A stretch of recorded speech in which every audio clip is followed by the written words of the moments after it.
Honour GT5G বাংলাদেশের মার্কেটে আসতে যাচ্ছে কয়েকদিনের মধ্যেই এই অস্থির লেভেলের ফোনটা। মিড বাজেটে এর স্পেসিফিকেশন সত্যিই আপনাকে চমকে দিবে।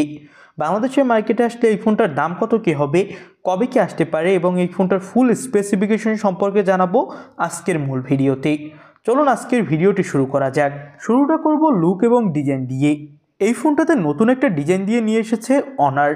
যদিও ডিজাইনটা অনেক বেশি গর্জিয়াস অথবা অনেক বেশি আনকমন না, তবে সিম্পলের ভিতর দেখতে বেশ ভালো লাগছে। ফোনটা একটা বক্সি টাইপের ডিজাইনের ফোন হতে যাচ্ছে, তবে কর্নারগুলো বেশ রাউন্ড। ব্যাক সাইডে একটা টেক্সচার দেওয়া হয়েছে, যার ফলে ফোনটা দেখতে আরও বেশি ভালো লাগছে। এবং এই ফোনটা হতে যাচ্ছে IP68 সাপোর্টেড এবং ফোনটাতে পেয়ে যাবেন USB Type-C পোর্ট। এবং এই ফোনটার সামনে থাকছে মিডল পাঞ্চোল কাটিং ডিসপ্লে। তিনটে আলাদা আলাদা কালার ভেরিয়েন্টে মার্কেটে অ্যাভেলেবেল পাওয়া যাবে এই ফোনটা। তো ওভারঅল এই ফোনটার লুক, ডিজাইন এবং বিল্ড কোয়ালিটি আমার কাছে ভালোই লেগেছে। ডিসপ্লেটা হলো 6.7 ইঞ্চি মাপের, যেটা 1.5K LTPS অ্যামোলেড প্যানেল। এবং এখানে কিন্তু ফ্ল্যাট ডিসপ্লে দেওয়া হয়েছে। ডিসপ্লের ব্রাইটনেস এবং টিন বেজেলসও কম এবং ভালো দেওয়া হয়েছে। তো ওভারঅল এই ফোনটার ডিসপ্লে কোয়ালিটিও অনেক বেশি জোস। এবার আমরা কথা বলতে যাচ্ছি ক্যামেরা সেকশন নিয়ে।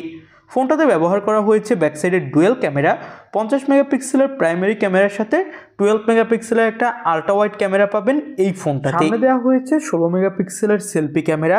ব্যাকসাইডের ক্যামেরা দিয়ে 4K-তে ভিডিও রেকর্ডিং করার সাপোর্টের পাশাপাশি সামনের ক্যামেরা দিয়েও আপনি 4K-তে ভিডিও রেকর্ডিং করতে পারবেন। একটা বিষয় ভালো লেগেছে যে এখানে 2 মেগাপিক্সেলের শো আপের জন্য কোনো সেন্সর দেওয়া হয়নি, যেমনটা আমরা 2 মেগাপিক্সেলের ম্যাক্রো বা ডেপথ সেন্সর দেখে থাকি অন্য সব ফোনে। তবে এখানে একটা 5 মেগাপিক্সেলের ম্যাক্রো অথবা ডেপথ সেন্সর দিলে অবশ্যই আরও অনেক বেশি ভালো হতো। এবং এই ফোনটাতে পারফরমেন্সের জন্য কোয়ালকম স্ন্যাপড্রাগন 8 Gen 3 চিপসেট থাকছে, যেটা একটা লেটেস্ট চিপসেট এবং খুবই ভালো মানের একটা চিপসেট। এবং এখানে আপনি অনেক ভালো পারফরমেন্সও পাবেন। গেমিং বলতে PUBG, Free Fire, Call of Duty, Asphalt 9-এর মতো গেমগুলো এখানে খুবই ইজিলি রান করাতে পারবেন কোনো ধরনের ল্যাগ ইস্যু অথবা ফ্রেম ড্রপ ইস্যু ছাড়া। এই ফোনটাতে আপনি 100 ওয়াটের ফাস্ট চার্জার পেয়ে যাবেন বক্সেই। তবে অনার নিয়ে লাস্ট কয়েকদিন যাবৎ অনেক বেশি দুর্নাম শোনা যাচ্ছে, কারণ এখন অনারের ফোনগুলোতে অনেক বেশি গ্রিন লাইন ইস্যু আসছে এবং অনেক বেশি আপডেটের ইস্যু দেখা দিচ্ছে। এই কারণে আমার মনে হয় বর্তমান সময় অনারের ফোনগুলো OnePlus-এর মতো একটু কম কেনাই ভালো, কারণ যে কোনো সময় ডিসপ্লেতে সমস্যা হতে পারে। এবার আমরা দামটা নিয়ে কথা বলি। 1256GB ভেরিয়েন্ট আপনি 2399 ইউয়ানে পেয়ে যাবেন চাইনিজ মার্কেটে, যেটা বাংলাদেশি টাকায় কনভার্ট করলে হয় 39,000 টাকা।